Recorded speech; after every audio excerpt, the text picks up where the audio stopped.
पूज्य मलुकपीठ वाले महाराज जी कथा हम चलते फिरते सुनते रहते हैं, कुछ ना कुछ नवीन भाव मिलता है। आप एक दिन कथा में श्री मलुकदास जी का चरित्र बता रहे थे और उस चरित्र में एक बहुत सुंदर कथा सुनाई, बहुत ध्यान से सुनना। महाराज जी सुना रहे थे कि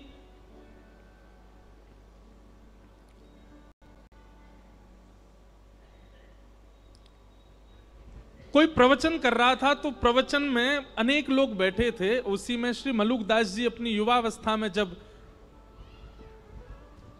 घर आदि का त्याग नहीं किया था, तो वहीं प्रवचन बैठ करके सुन रहे थे।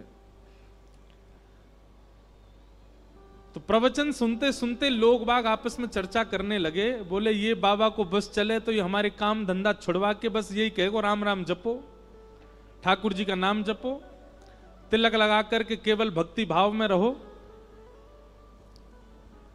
अरे कर्म नहीं करेंगे तो दाल रोटी राम जी खिला जाएंगे क्या? कर्म नहीं करेंगे हमारे घर परिवार को राम जी चला जाएंगे क्या? ये भी कथा वक्ताओं पे कोई काम नहीं है, बस एक ही बात कहते हैं, जहां ले चलोगे वहीं मैं चलूंगा। ठाकुर जी जहां ले चलेंगे, ऐसे थोड़ी होता, कुछ अपने बुद्धि विवेक से भी तो करना पड़ेगा। ऐसे लोग चर्चा कर रहे थे और मलुकदास जी बैठ करके सुन रहे थे। तो मलुकदास जी अपनी युवावस्था में थे, उन्होंने उठ करके जो व्यास मंच पर व्यास जी थे उनसे कहा, बोले देखिए व्यास जी आप बहुत अच्छी बात बता रहे हैं, आप कह रहे हैं राम नाम ही सर्वस्व है, भगवान नाम ही सर्वस्व है, कथा ही सर्वस्व है, लेकिन कर्म भी तो प्रधान है। इन गांव वाले लोगों की बात भी गलत नहीं है, अगर हम कर्म नहीं करेंगे तो खाएंगे पिएंगे कैसे? सुंदरकांड भी कहती है देव देव आलसी पुकारा, देवताओं के भरोसे जो पड़ा रहता है कर्म नहीं करता वो आलसी कहलाता है। अगर हम कुछ ना करें केवल राम राम जपें तो राम जी हमारा घर थोड़ी चला देंगे, और घर चलाना बहुत दूर की बात, हमको रोटी राम जी थोड़ी खिला देंगे, वो तो हमको खुद ही खानी पड़ेगी, खुद ही मेहनत करनी पड़ेगी। व्यास जी ने कहा देखो भैया आपकी बात हम उसको प्रणाम करते हैं, पर अगर किसी के चित्त में अखंड विश्वास हो ठाकुर जी के प्रति और ठाकुर जी के प्रति कोई संबंध उसका स्थापित हो गया हो और वो ठाकुर जी पर इतना भरोसा कर ले, इतना विश्वास कर ले कि श्री राम जी ही मेरे सर्वस्व हैं, वो कुछ ना करे राम राम जपे, राम जी खिलाएंगे उसको। पहले बात तो सुन लो, ताली पहली बजा देते हो, पहले कथा तो पहले आगे बढ़ने दिया करो।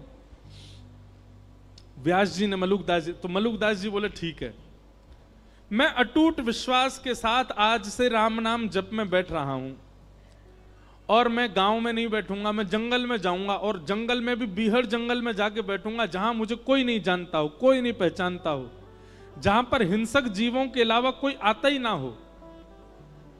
देखता हूं कि राम जी मुझे खिलाएंगे कि मुझे किसी जानवर को खिलवा देंगे। सब गांव के लोग बोले भैया अब प्रमाणित हो जाएगा कि राम नाम और भक्ति भाव ये प्रमाणित है कि नहीं। मलुकदास जी वन में गए और बीहड़ वन में गए, वहां पर एक विशाल वट का वृक्ष था, आसपास दूर दूर तक किसी के आने जाने का कोई मतलब ही नहीं था। एक सामने नदी बह रही थी। मलुकदास जी बोले यहां कोई नहीं आएगा, यहीं बैठ जाता हूं। और वृक्ष के ऊपर एक डाल के ऊपर बड़ी सी डाल थी, उसके ऊपर मलुकदास जी बैठ गए और राम राम राम राम जपने लगे।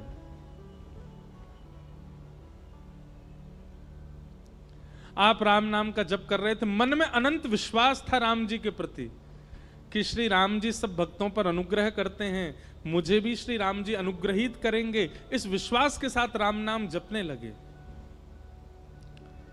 आपका राम नाम जप चल रहा था, घंटों तक राम नाम जप चलता रहा। तभी कुछ यात्री घोड़ा पे बैठ करके वहां से निकलने लगे। आप लोगों ने विचार किया ये स्थान तो बहुत बढ़िया है, बढ़िया नदी भी बह रही है और यहां दूर दूर तक कोई है भी नहीं, यहीं स्नान करते हैं और फिर बढ़िया जो भोजन लेके आए यहीं पाएंगे प्रेम से। यात्री जन अपने घोड़े से उतर गए, नदी में स्नान आदि करके जैसे ही अपना भोजन आदि सब उन्होंने खोला, इतने में ही डाकू और डकैतों ने वहां आने लगे, उनके घोड़ों की नालों की आवाज आने लगी। तो जितने यात्री थे उन सब ने विचार किया, बोले भैया बड़े बड़े डाकू आ रहे हैं, ये सब हमको मार देंगे, सब हमारा सर्वनाश, जल्दी भागो यहां से। सारे यात्री अपना भोजन पानी वहीं छोड़ छाड़ करके भाग गए।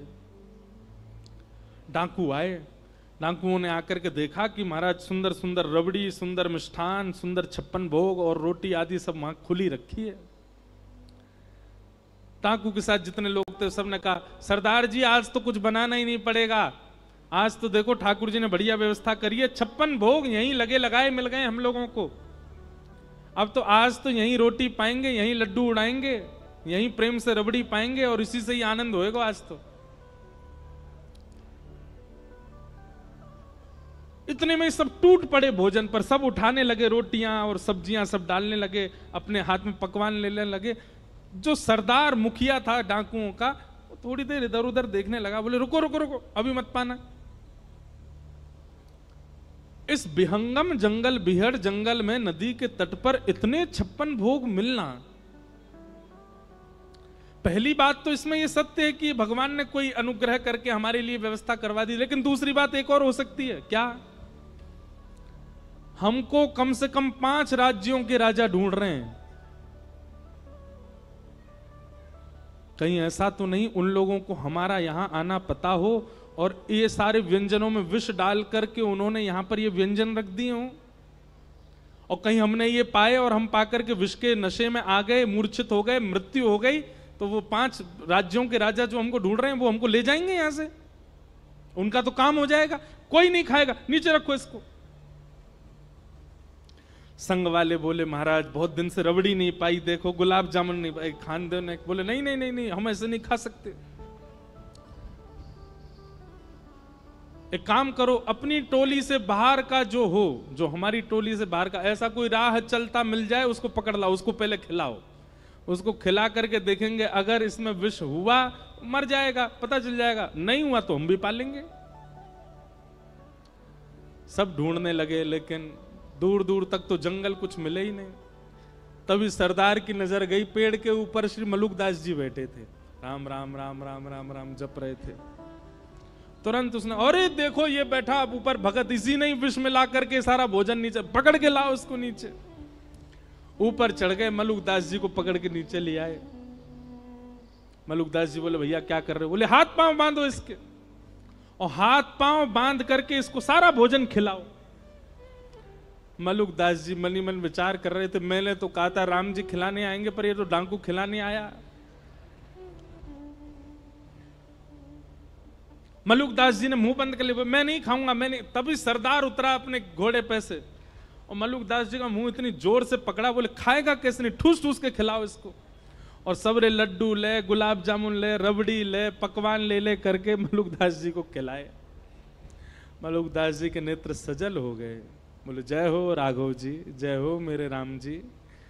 मैंने आपसे क्या प्रार्थना की? मैंने कहा था कि नाथ राम राम जपने से यदि राम जी भोजन करा जाएंगे तो मैं मान जाऊंगा कि भजन में बल है। आप भोजन दूर, आप तो पकवान पवा रहे हो मुझको, और पकवान भी इतने विहंगम जंगल में कैसी योजना बना करके, क्या कृपा करके आप सब व्यवस्था मेरे लिए कर रहे हो नाथ।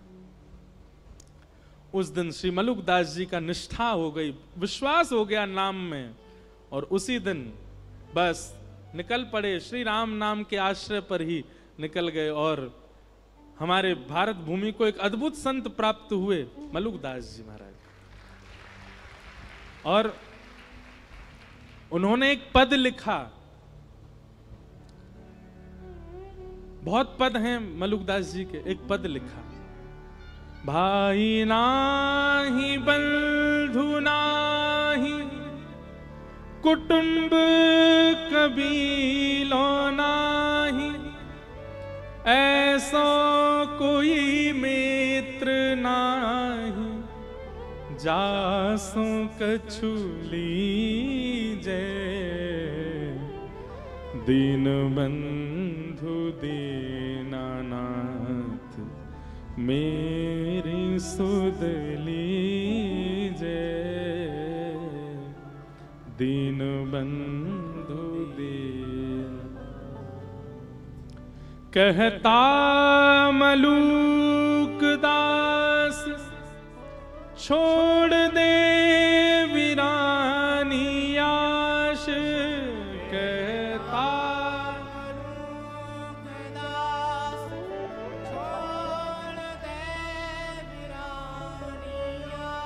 मलूक दास जी कह रहे हैं दूसरों से आशा छोड़ दो, किसी से आशा मत रखो। आशा ही परमम दुखम। अरे खुद से भी कोई आशा मत रखो। कहता मलूक दास छोड़ दे वीरानी आश। कहता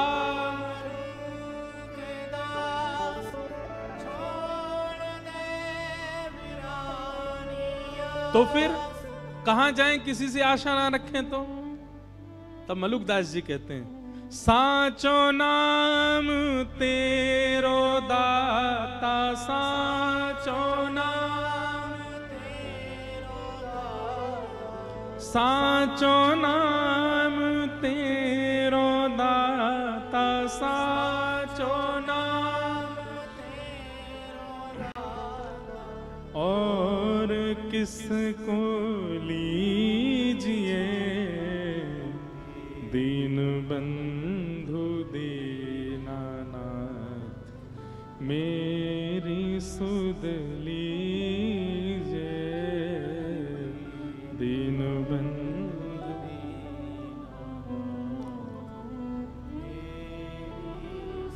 तो भैया 3 बातों की गांठ मान लीजिए। सबसे पहला विश्वास, ठाकुर जी के प्रति इतना अटूट भरोसा कर लो कि बस अब उतना विश्वास किसी पे है ही नहीं। बस ठाकुर जी सर्वस्व हैं। मेरे संग जो हो रहा है, मेरे परिवार के साथ जो हो रहा है, वो सब ठाकुर जी मेरी श्रेष्ठता के लिए कर रहे हैं। मेरे पैर में चोट लगी, मुझे घाटा हुआ, मेरा ये छूट गया, मुझे ये मिल गया, कोई भलाई होगी मेरी। आप विश्वास मानिएगा। जिस दिन आप इतना विश्वास भरोसा ठाकुर जी पर कर लेते हैं ना, तो गलत और अच्छा ठाकुर जी नहीं करते हमारे साथ।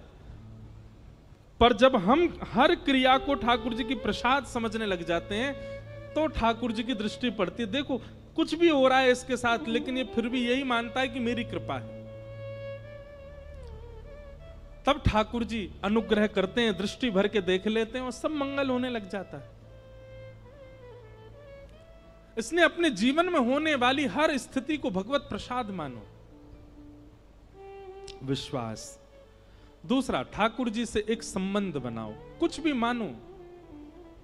गोस्वामी तुलसीदास जी कहते हैं तोहे मोहे नाते अनेक मानिए जो भावे।